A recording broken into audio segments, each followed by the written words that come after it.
अस्सलाम वालेकुम नाजरीन। इस एपिसोड के आगाज में हम देखते हैं कि अरमादेस किले में जब शहनशाह के पास उरहान साहब आए हुए होते हैं और वो एक जगह पर बैठे हुए होते हैं तो इस दौरान फ्लादियोस एक जानब से उनकी जानब आता है और शहनशाह के पास आ जाता है। तो शहनशाह कहता, तुम मेरी फौज के कमांडर फ्लादियोस को जानते हो? तो उरहान साहब फ्लादियोस से पूछते, तुम चूहे के जाल से कब निकले? फ्लादियोस कहता, तुम्हें लगता है कि मैं फंस गया था? और फिर शहनशाह कहता है, बराए मेहरबानी हजरात, हम यहाँ बहस करने नहीं बल्कि मुज़ाकरात करने आए हैं। और फिर फ्लादियोस भी कुर्सी पर बैठ जाता है। शहनशाह कहता, मुझे पहले आपका तोहफा पेश करने दें। और फिर एक जानब से बाजंतनी सिपाही एक खूबसूरत घोड़ा लेकर वहां पर आता है। शहनशाह कहता, इसे कबूल करें। और फिर एक काई सिपाही उस घोड़े को ले लेता है। और फिर उरहान साहब कहते, मेरे पास भी आपके लिए तोहफे हैं, और इशारा करता है। तो काई सिपाही एक बड़ा संदूक लेकर शहनशाह के पास आते हैं और वहां सामने रख दिया जाता है। और फिर उसे खोलते हैं और उसमें से एक जैन निकालते हैं। उरहान साहब बताते, अगर आप मेरी शरायत कबूल करें तो आपकी और आपकी तमाम जमीनों की हिफाजत के लिए काई जरा। इस पर फ्लादियोस मुस्कुराता है और कहता है, ये हमें किस चीज से बचाएगा? उरहान साहब कहते, हजारों तुर्क तीरों को तुम्हारे सीने में लगने से बचाएगा। इस पर फ्लादियोस को बहुत गुस्सा आता है और फिर जैन दोबारा संदूक में रख दी जाती है और बाजंतनी सिपाही उस संदूक को लेकर रवाना हो जाते हैं। जबकि इसी दौरान साथ साथ डेफने के सिपाही किले के सिपाहियों को मौत के घाट उतारते ही चले जा रहे होते हैं। तमाम रास्ते साफ किए जा रहे होते हैं और फिर अंदर किले में डेफने फातिमा और बाकी खवातीन से कहती है, ये इस पुराने किले का बेहतरीन कमरा है जो आप और फातिमा के लिए तैयार किया है। आप अंदाजा नहीं लगा सकती कि मैं आपको अंदर क्या दिखाऊंगी। और जैसे ही दरवाजा खोलती है तो कमरे से अब्दुर्रहमान बाहर निकलता है। डेफने गौर से अब्दुर्रहमान को देखती है और फिर अब्दुर्रहमान कहता, आप जिस कमरे में ठहर रही हैं मैं उसे देखना चाहता था नीलोफर खातून। नीलोफर कहती, शुक्रिया अब्दुर्रहमान आल्प। और फिर अब्दुर्रहमान कहता, आइए। और फिर नीलोफर और बाकी खवातीन कमरे के अंदर दाखिल हो जाती हैं। तो डेफने कहती, आपके सिपाही ऐसे हैं कि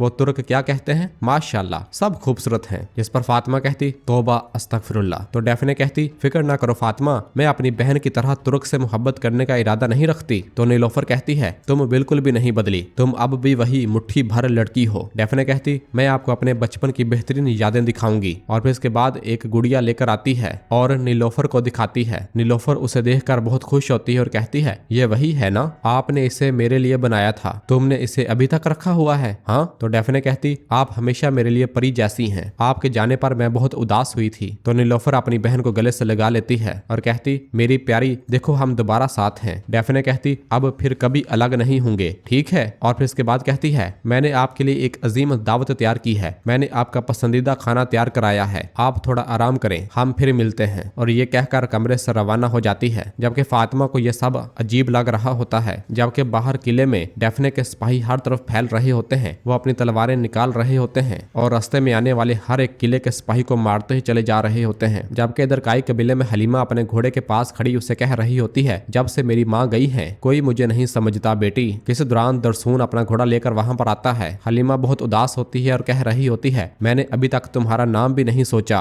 अगर मेरी माँ यहाँ होती तो वो सोच लेती। और रोने लग जाती है। जबकि दरसून पास खड़ा ये सब देख रहा होता है। हलीमा कहती, जैसे माँ ने बताया, कहानियों की तरह प्यार करना चाहती थी, उनकी तरह प्यार करना, उनकी तरह जलना, लेकिन अब वो मुझे कहते हैं कि जिसे दिखाएं उसी से प्यार करो और उनके रास्ते पर चलूं। मैं नहीं जाऊंगी, मैं नहीं जाऊंगी, मैं अपनी माँ की बागी बेटी हूँ, अगर वो यहाँ होती वो इजाजत इन्हें देती है ना? जिस पर दरसून कहता, सरदार ज़ादी। दरसून की आवाज सुनकर हलीमा अपने आंसुओं को साफ करती है। दरसून कहता, तुम्हारे पास दिल भी है? हाँ। हलीमा पूछती, तुम यहाँ क्या कर रहे हो? दरसून कहता, तुम रो रही हो, मैंने वो कहा रोने के लिए दिल की जरूरत होती है। हलीमा कहती, मैं रो नहीं रही थी, चारों तरफ घास है, मेरी आंखों में मट्टी आ गई। दरसून कहता, ठीक है। और फिर एक रुमाल देते हुए कहता, फिर अपनी आंखें साफ करो। तो हलीमा अपने आंसुओं को साफ करती है। दरसून कहता, रोते हुए तुम अच्छी नहीं लगती। हलीमा कहती, करासियों का रेशम का रुमाल? हाँ। दरसून, क्या तुम सरदारजादे हो? कुछ तो है। दरसून कहता, मैं इतना खुशकिस्मत नहीं हूँ, ये कभी मुझे सरदारजादे ने दिया था, अगरचे मेरी माँ ने इस पर कढ़ाई की,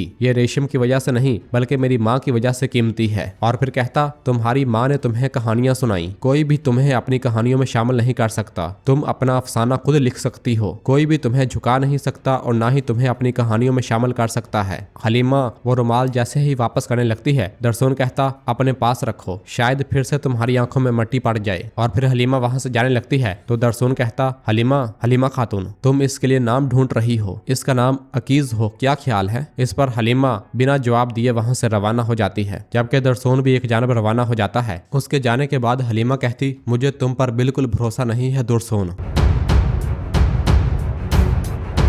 जबकि कबीले के एक जानब अलाउद्दीन एक जख्मी बच्चे के पास मौजूद होता है और उसके बाजू पर पट्टी देखते हुए कहता, आओ देखते हैं कैसा है। और जैसे ही उसका बाजू हिलाता है तो बच्चे की थोड़ी आवाज निकलती है। अलाउद्दीन कहता, क्या हुआ, क्या तुम डर रहे हो? काई मर्द कभी नहीं डरते, डरो मत। जबकि गोंजा भी वहां आ जाती है और ये सब देखने लग जाती है। और फिर अलाउद्दीन उसके बाजू पर मौजूद पट्टी खोलने लग जाता है और जब पट्टी खुल जाती है तो अलाउद्दीन साहब कहते, ये तकलीफ नहीं देता है ना? तो बच्चा कहता, हाँ बिल्कुल तकलीफ नहीं हुई। अलाउद्दीन उसे गले से लगा लेता है और फिर कहते हैं, अपने बाबा को परेशान मत करो, ठीक है? और फिर उसका वालिद उस बच्चे को लेकर वहां से रवाना हो जाता है। और फिर गोंजा अलाउद्दीन के पास आकर बैठ जाती है और उस बच्चे को देखते हुए कहती, तुम बच्चों को और बच्चे तुमसे बहुत प्यार करते हैं। जब भी तुम किसी बच्चे को देखते हो तुम्हारी आंखें चमकती हैं अलाउद्दीन। तो अलाउद्दीन साहब कहते, गोंजा मैं जब तुम्हें देखता हूँ तो मेरी आंखें चमक उठती हैं, मेरी आंखों में देखो, क्या तुम देख सकती हो? गोंजा कहती, मैं देख रही हूँ अलाउद्दीन। और फिर कहती है, लेकिन मेरी वजह से बे औलाद हो मुझे अच्छा नहीं लगता। अलाउद्दीन साहब कहते हैं, फिर से वही मौजू, वो मामला बंद हो चुका है बस।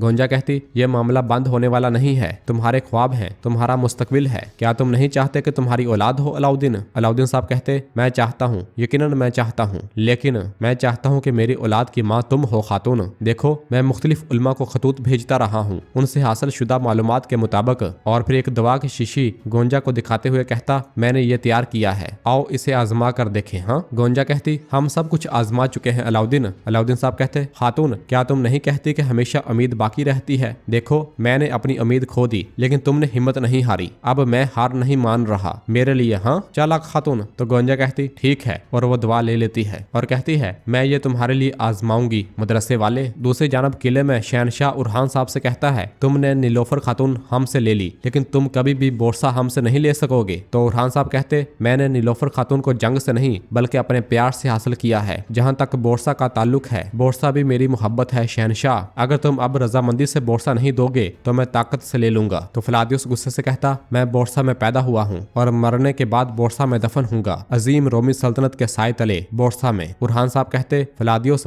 फिक्र मत करो, अगर किसी और के लिए ना भी हो मैं तुम्हारे लिए थोड़ी जमीन बाकी छोड़ दूंगा। यह सुनकर फ्लादियुस और शहनशाह खामोश हो जाते हैं। जबकि इस दौरान फ्लादियुस की नजर छत पर मौजूद सिपाही पर पड़ती है जो कि अपना तीर कमान लिए तैयार हो रहा होता है। फ्लादियुस कहता, अगर आप इजाजत दें शहनशाह, और वहां से चला जाता है। उसे इस तरह देखकर जरकुताए बुरान से पूछता, भाई ये इतनी जल्दी में क्यों है? बुरान कहता, कुछ अजीब है, हम जल्द ही समझ जाएंगे भाई।